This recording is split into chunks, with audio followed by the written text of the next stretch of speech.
First reading. A reading from the letter of St. Paul to the Colossians, chapter 2, verses 6 to 15. So then, as you receive Jesus as Lord and Christ, now live your lives in Him. Be rooted in Him and build upon Him, held firm by the faith you have been taught, and overflowing with thanksgiving.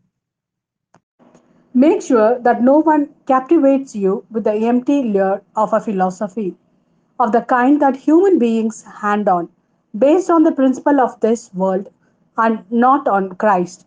In Him, in bodily form, lives divinity in all its fullness. And in Him, you too find your own fulfillment in the one who is the head of every sovereignty and ruling force. In Him, you have been circumcised, and with a circumcision performed, not by human hand, but by the complete stripping of your natural self. This is circumcision according to Christ. You have been buried with him by your baptism, by which too you have been raised up with him through your belief in the power of God who raised him from the dead. You were dead because you were sinners and uncircumcised in body. You were dead because you were sinners and uncircumcised in body. He has brought you to life with him. He has forgiven us every one of our sins. He has wiped out the record of our debt to the law, which stood against us. He has destroyed it by nailing it to the cross.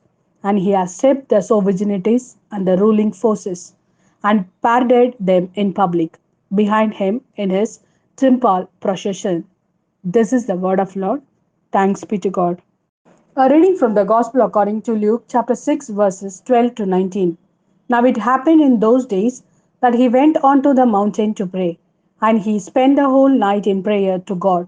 When day came, he summoned his disciples and picked out 12 of them. He called them apostles: Simon, whom he called Peter, and his brother Andrew, James, John, Philip, Bartholomew, Matthew, Thomas, James son of Alphaeus, Simon called the Zealot, Judas son of James, and Judas Iscariot, who became a traitor.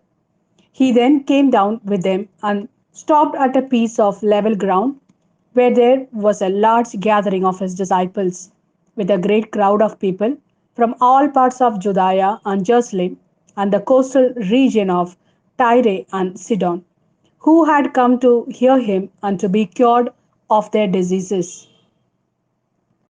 People tormented by unclean spirits were also cured, and everyone in the crowd was trying to touch him because power came out of him that cured them all.